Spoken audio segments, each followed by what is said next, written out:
Episode 17, A New Fuel, Petronium, the last episode. In October 1882, Daimler and his wife, along with Maybach and his wife, moved to Bad Cannstatt in Stuttgart, in the southern part of Germany. The Daimler couple, both suffering from heart problems, were drawn to a beautiful house near Medicinal Springs and decided to move there. Daimler and Maybach liquidated their patent shares in Deutz, receiving compensation of 112,000 gold marks, from which they spent 75,000 gold marks to purchase a house. The house had a large glass-walled garden for growing plants, but Daimler and Maybach converted it into a red brick workshop to secretly research a lightweight high-speed Petronium combustion engine. The place that was once Daimler and Maybach's workshop was recorded as a red brick warehouse, but now it has been rebuilt as a beautifully painted white garden, likely due to destruction during the war. When the rustic red brick workshop appeared in the beautiful garden, the townspeople found it strange. The townspeople began to suspect the red brick workshop and frequently discussed it whenever they gathered. One afternoon, while Daimler and Maybach were immersed in their Petronium engine research, Mrs. Zerner, who lived nearby, left her house to meet her friend, Mrs. Lotta.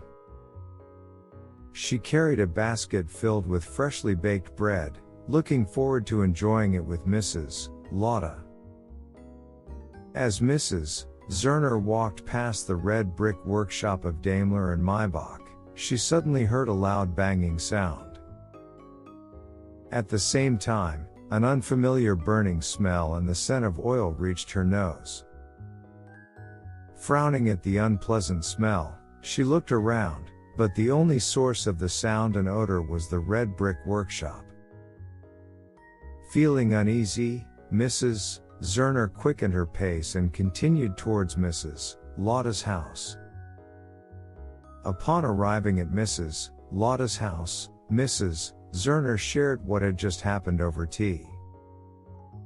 She described the strange smell and noise coming from the red brick workshop, wondering if something suspicious was happening there. Mrs. Lotta recalled that the townspeople had always found the workshop suspicious and agreed with Mrs. Zerner. The two women speculated whether counterfeit money or fake goods were being produced inside the workshop. If that were the case, it would be a serious issue, and they decided it would be best to inform the townspeople. After that day, the story spread quickly among the townspeople. As the story circulated, the rumors about the workshop became more exaggerated, and soon, Daimler and Maybach found themselves mistakenly suspected as counterfeiters or criminals by the townspeople. The neighbors increasingly kept an eye on the red brick warehouse, but Daimler and Maybach interpreted the situation quite differently. At that time, Daimler and Maybach were cutting-edge engineers. They suspected that someone was spying on their Petronium engine. Especially since they had left Deutz due to conflicts with Otto, they suspected that Otto had sent a spy. Thus, Daimler and Maybach became even more secretive about their Petronium engine research, which only made the neighbors even more suspicious. One day, a villager finally took action, assuming Daimler and Maybach were criminals and reporting them to the police. That day, Daimler and Maybach were testing the Petronium engine inside the warehouse. Suddenly, a loud banging sound echoed from the warehouse door. Soon, a firm voice rang out from outside the door. Looking out the window, Daimler saw several officers standing there. Behind them, a crowd of villagers had gathered to watch the situation unfold. Sensing something unusual, Daimler opened a small window and asked the officer what was going on. The officer explained that they had received a report from the villagers. They had been informed that counterfeit goods were being produced inside the warehouse, necessitating a search. Daimler and Maybach looked at each other in disbelief. In that moment, they realized that the watchful eyes following them belonged to the villagers. They even found it amusing that the villagers had mistaken them for counterfeiters and reported them to the authorities. Since they had been conducting their research in secret, they acknowledged that such a misunderstanding was inevitable and let out a small laugh. To clear up the misunderstanding, they opened the warehouse doors and revealed the interior to the police and villagers.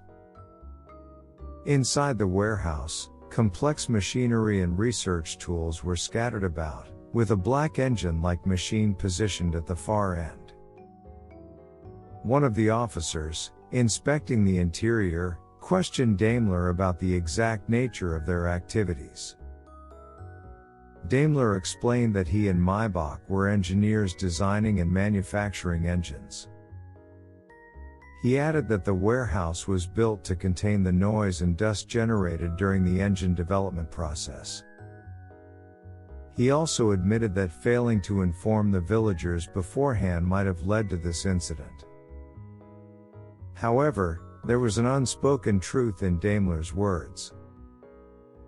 While noise and dust were concerns, the real reason for building the brick house was to prevent the leakage of their new engine's technology. This incident ultimately led the villagers to better understand Daimler and Maybach, even developing a sense of goodwill toward them. During their extensive research and testing, Maybach discovered a patent owned by a British inventor named Watson. Watson's patent covered the very hot tube ignition system that Daimler and Maybach desperately needed for their high-speed engine. Daimler and Maybach were overjoyed, and based on the hot tube principle, they successfully developed the first horizontal engine in 1883.